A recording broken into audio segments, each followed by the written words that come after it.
Welcome, everyone! Today, Sarah and I will guide you through the very first steps of meeting someone new in English.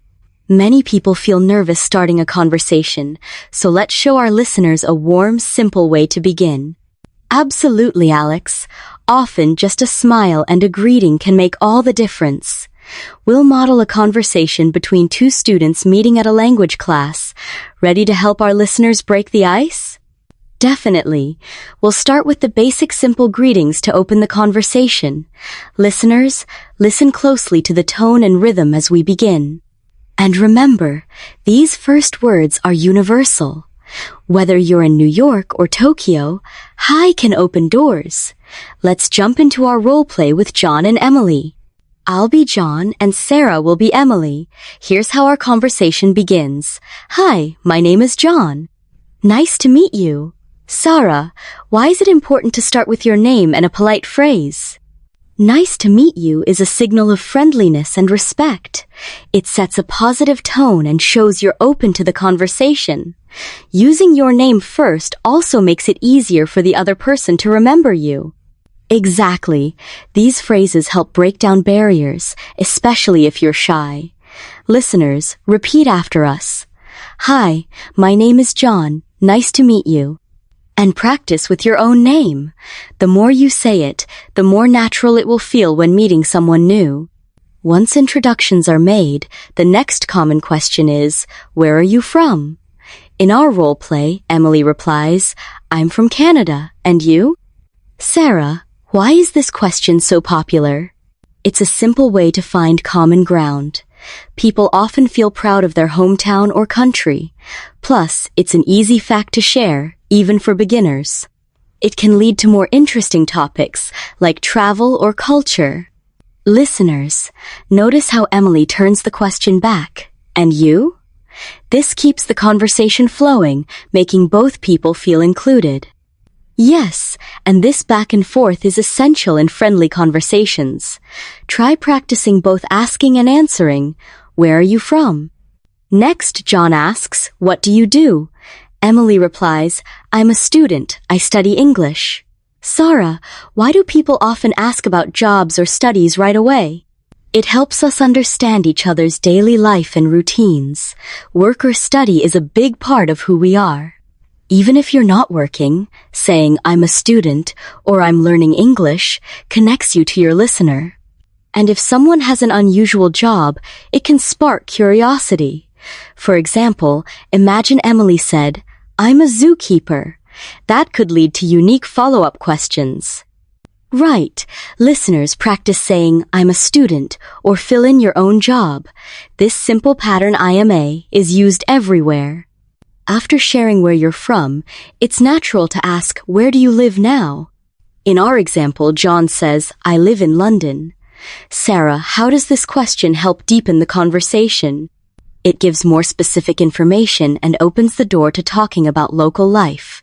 For instance, someone might mention their favorite places in the city or compare big cities and small towns. There's also a difference between I am from and I live in. From shows your origin, while live in is about your current home. Practice both. I am from Italy. I live in Rome. Exactly, Alex. This is especially helpful for people who move for work or school. It helps your new friends understand your background and current situation. Sometimes people ask, how old are you? In some cultures, this is common, while in others, it's more private. Emily answers, I'm 22 years old. Sarah, how should listeners handle this question politely? If you feel comfortable, answer directly. I'm 22. If not, it's okay to smile and say, I'd rather not say. Always respond politely, using a friendly tone. This keeps the conversation positive. Great advice. And remember, in English, we often use years old, but just the number is fine in casual chats. I'm 22. Listeners, practice both answers so you feel ready in any situation. After basic info, John asks, what do you like to do? Emily replies, I like reading and listening to music. Why do hobbies matter in first meetings, Sarah? Hobbies show your personality and help you find things in common. If John also likes music, they can talk more about favorite bands. That's how friendships start. Exactly. Listeners, try saying, I like, and add your own hobbies. Even if you share just one interest, it can make the conversation much more enjoyable. And don't be afraid to ask, do you like? This question invites your new friend to share too. Let's highlight some politeness phrases. Nice to meet you. That sounds interesting, and me too. Sarah, how do these small expressions build a friendly atmosphere? They show you're listening and care about the other person's feelings. For example, saying, that sounds interesting encourages the speaker to share more. Me too. Instantly creates a connection. It's like adding a smile to your words. Listeners, try repeating these phrases after us. Politeness is just as important as grammar for a good first impression. Absolutely. These simple words can turn a short chat into a real friendship. Let's talk about how you say these words. In English, linking sounds and raising your voice at the end of questions can make you sound more natural. For example, what do you do? Listen to the rising intonation. That's right. Also, when saying nice to meet you, notice how the words connect. Nice to meet you. Practicing these patterns helps you sound smoother and more confident. Listeners, repeat after us. Where are you from? Notice the melody.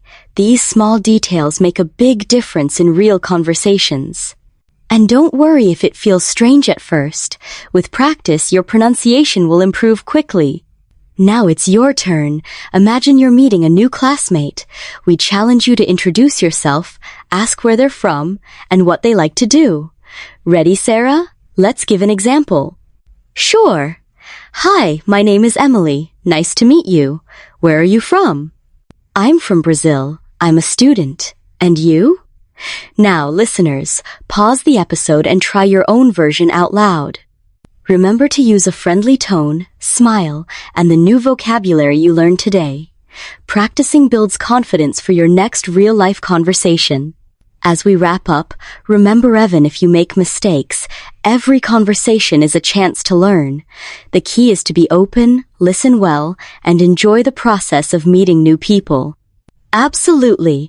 Try these phrases with friends, classmates, or even in the mirror. The more you practice, the easier it becomes to start a conversation. And don't forget, everyone feels nervous sometimes. With these simple steps, you'll sound natural and confident in your English introductions. Thanks for joining us today. We hope you feel ready for your next first meeting. Keep practicing and see you in the next episode.